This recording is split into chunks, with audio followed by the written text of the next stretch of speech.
My uncle asked me to lie about why he missed my father's funeral. Then I discovered he was inside Dad's business, stealing evidence of a $599,100 fraud scheme he'd been hiding for years. 10 minutes before the pallbearers carried my father into the church, my Uncle Victor texted me and asked me to lie about why he was not there. "Tell everyone my blood pressure put me in the emergency room," Victor wrote. "Please, Olivia, your father would want you to protect the family." At almost the same moment, an alert appeared on my phone from the security system at Dad's machine shop. Victor's code had opened Dad's private office 24 miles away. My uncle was not in a hospital. He was inside my dead father's office while every employee, relative, and family friend was gathered for the funeral. I did not know what Victor was taking. I also did not know why Dad had changed his will 48 hours before he died and left me a sealed envelope labeled, "If Victor misses the funeral, do not call him first." I told the church coordinator that Victor had a personal emergency. That was the only lie I agreed to tell. Then I carried the envelope through my father's funeral, wondering whether the man who had shared Dad's business for 31 years was stealing from him before the grave had even been closed. I was 33 and worked as a forensic accountant for an insurance company. Dad, Daniel Mercer, was 61 when a cerebral aneurysm killed him without warning. On Friday morning, he was arguing with me about whether grocery store tomatoes had any flavor. On Friday evening, he collapsed beside his workbench. He died early Saturday. Victor was Dad's younger brother by 3 years. Together, they owned Mercer Precision, a 46-employee machine shop that made specialized parts for agricultural equipment. Dad owned 60%, Victor owned 40%. Dad managed production and finance. Victor handled sales, vendors, and what he called relationships. For most of my life, they seemed inseparable. They coached my soccer team, repaired each other's roofs, and spent every Christmas morning competing to give Grandma the most impractical gift. When my mother left when I was 9, Victor came over every Wednesday with takeout so Dad would not have to cook after his late shift. That history was why his absence hurt before it frightened me. The funeral was scheduled for Thursday.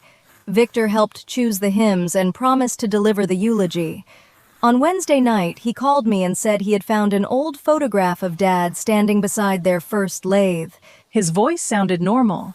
Then, on Thursday morning, he vanished. At 8:47 a.m., Victor texted that he felt dizzy and was going to urgent care.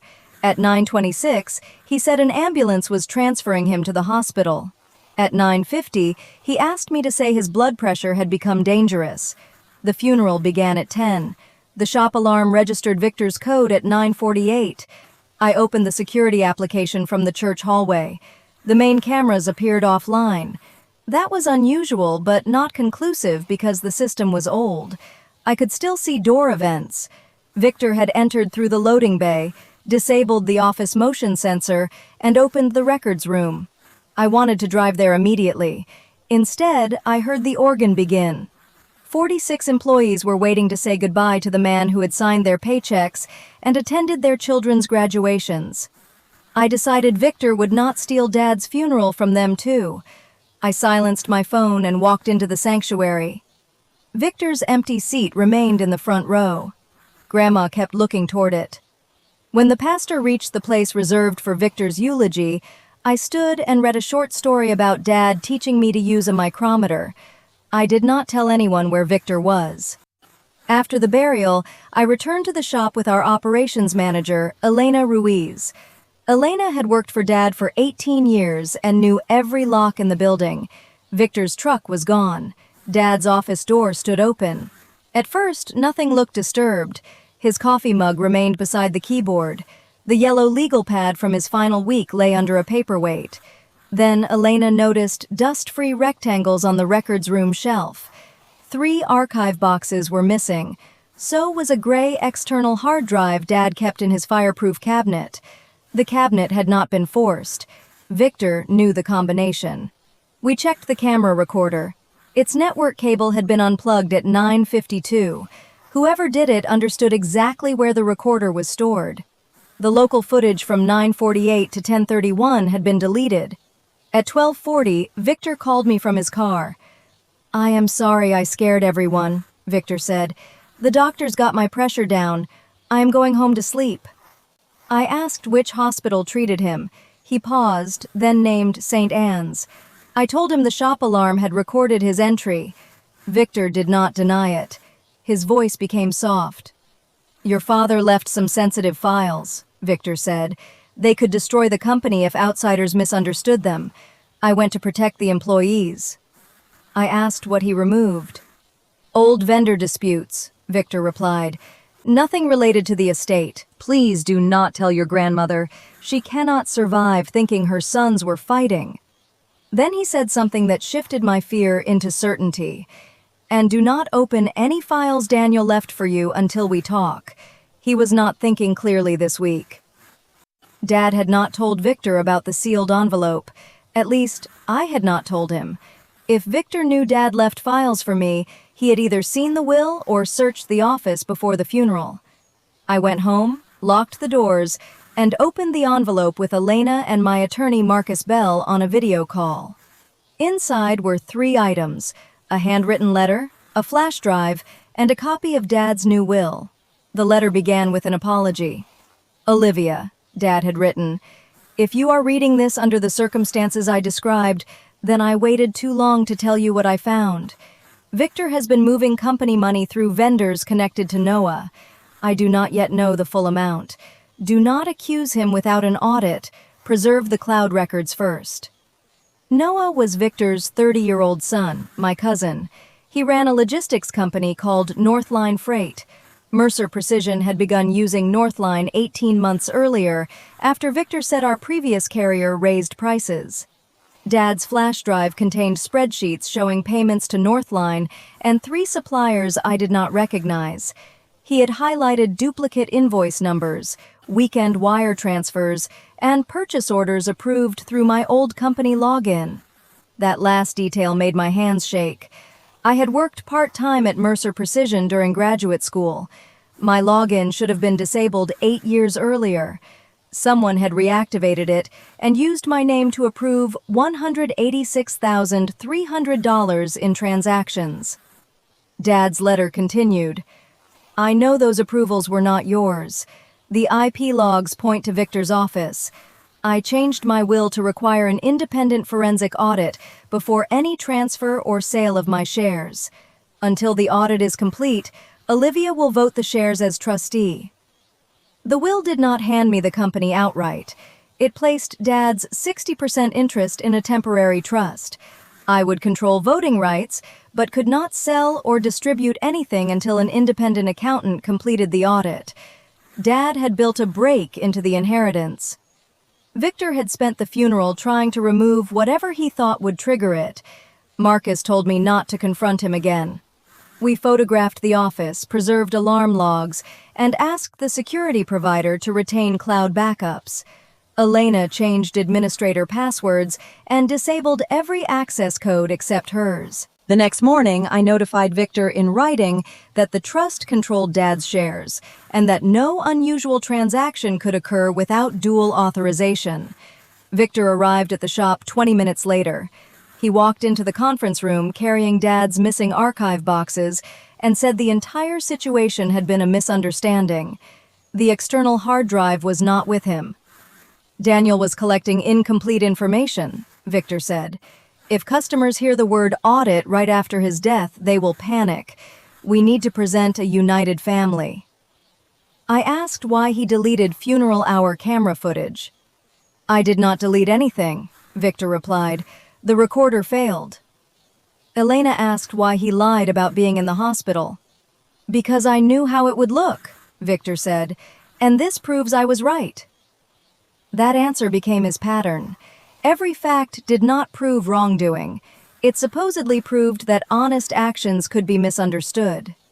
The audit began on Monday. I hired a firm from another city so no local relationship could influence it. We preserved accounting data, bank statements, email, vendor files, gate logs, and purchasing records. Victor objected to the cost, then refused to provide his phone. 2 days later, our largest customer received an anonymous email claiming Mercer Precision could not meet its contracts because Dad's estate had frozen the company.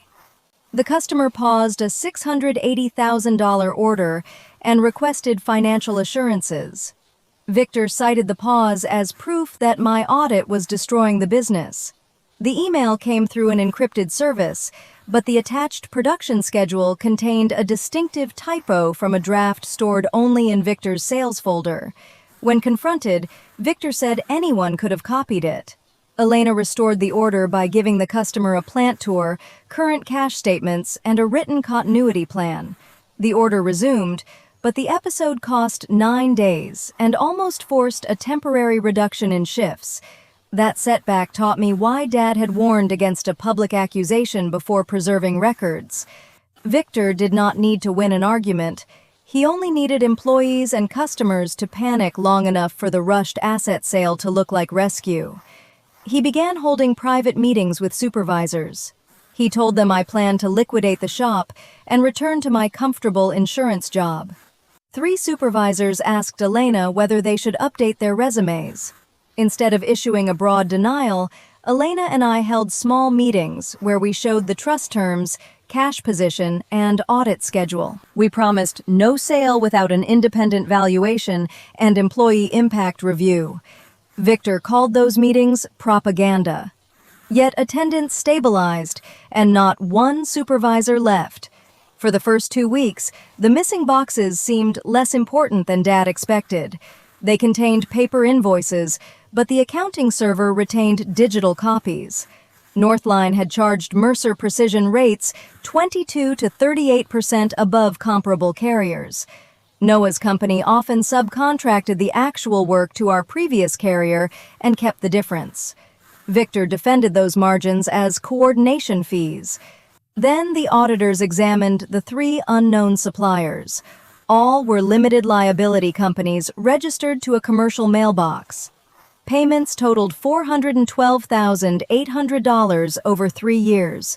The companies had supplied cutting tools, lubricants, and scrap removal services, but employees could not remember receiving many of the items. One company, Red Cedar Industrial, shared a phone number with a lake cabin rental owned by Victor's wife. Another, Summit Materials, had been formed by Noah's college roommate.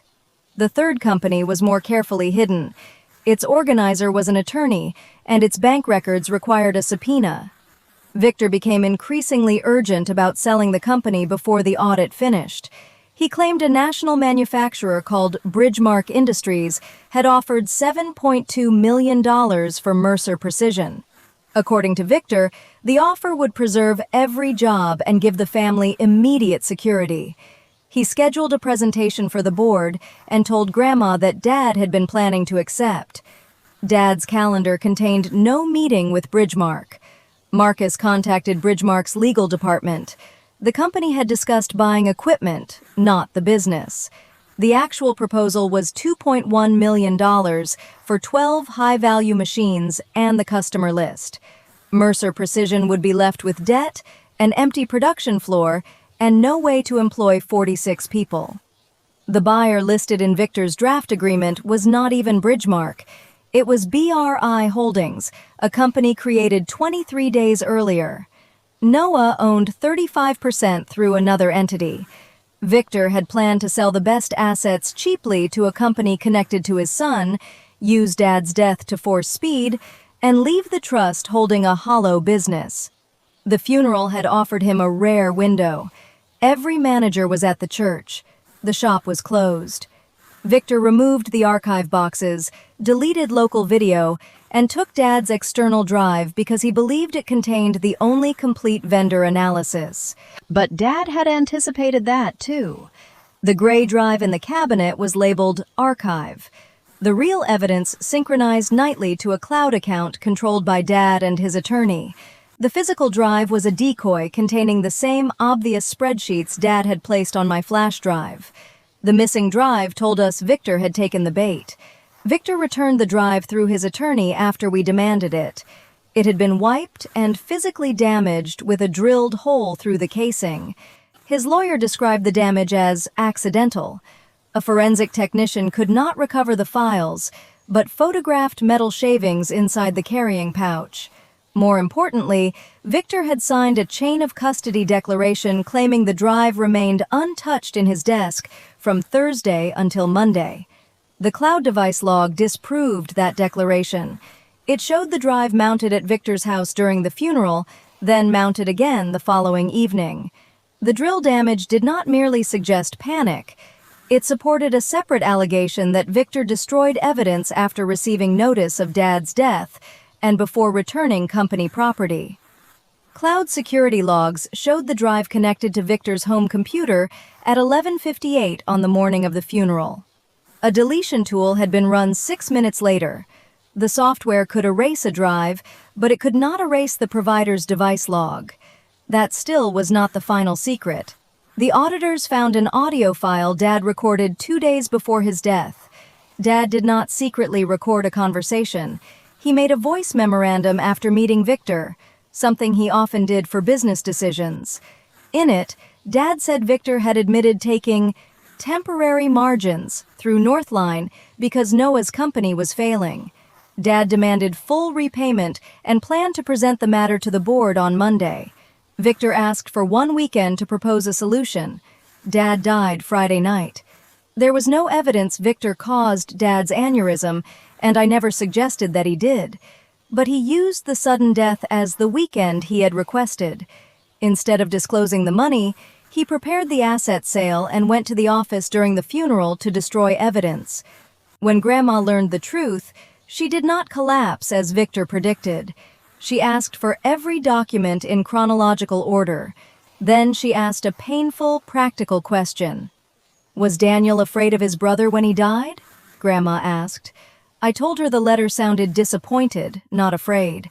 Dad had still hoped Victor would confess and repair the damage. Grandma asked me not to hide anything else in the name of protecting her.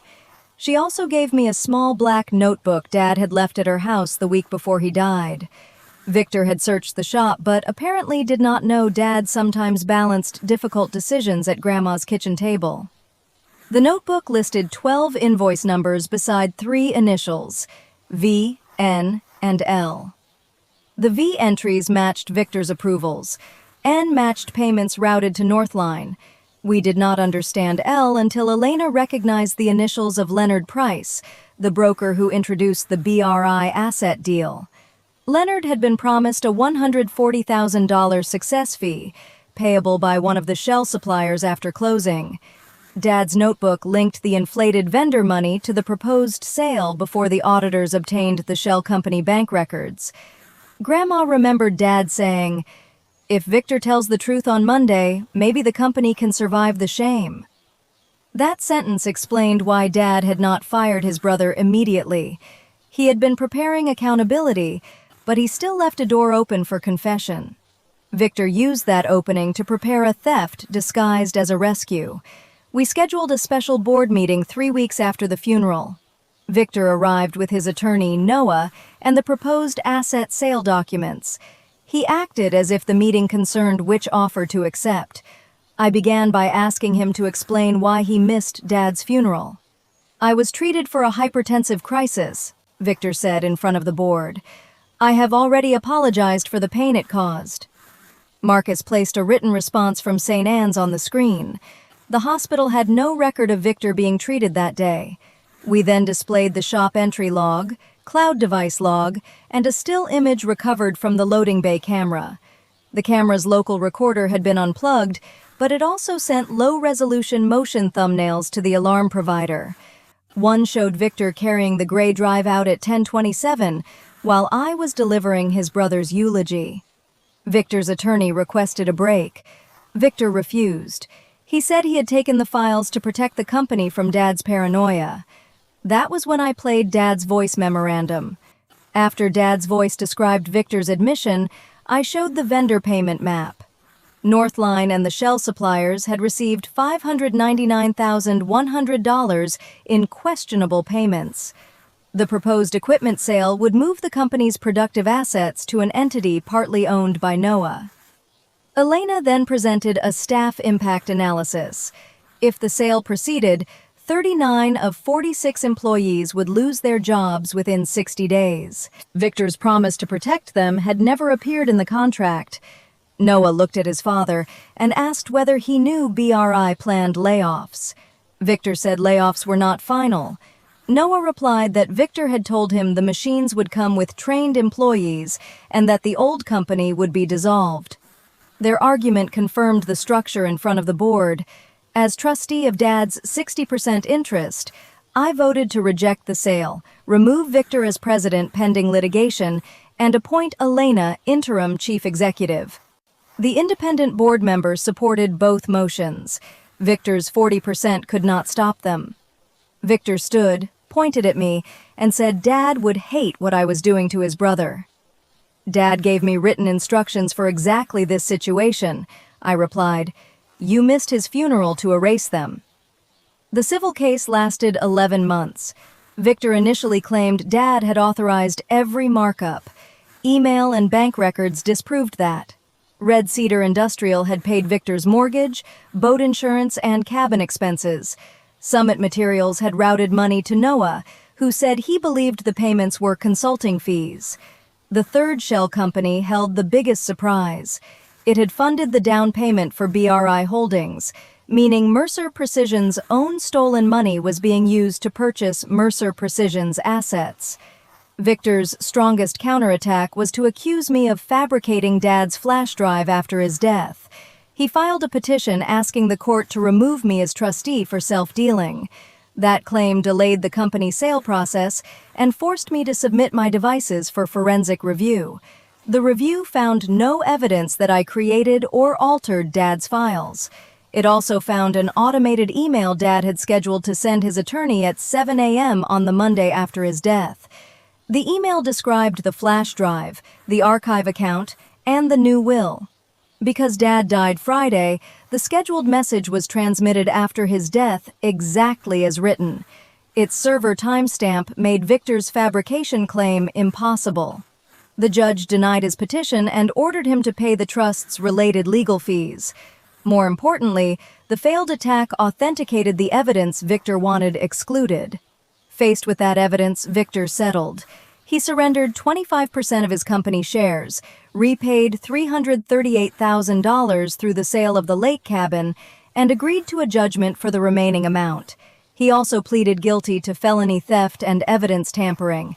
The judge imposed home confinement, probation, restitution, and a ban on serving as a corporate officer. Noah cooperated, returned money he could trace, and lost his interest in BRI. Prosecutors did not charge him with the core theft because evidence showed Victor had concealed the source of several payments. Our relationship remains distant, but I believe he learned something terrible about his father at the same time I did.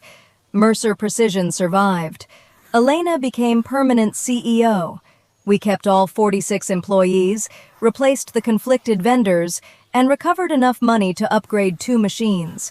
18 months later, a legitimate buyer offered $9.4 million for the whole company, with employment protections and a 5-year local lease. The trust and board accepted after an independent valuation.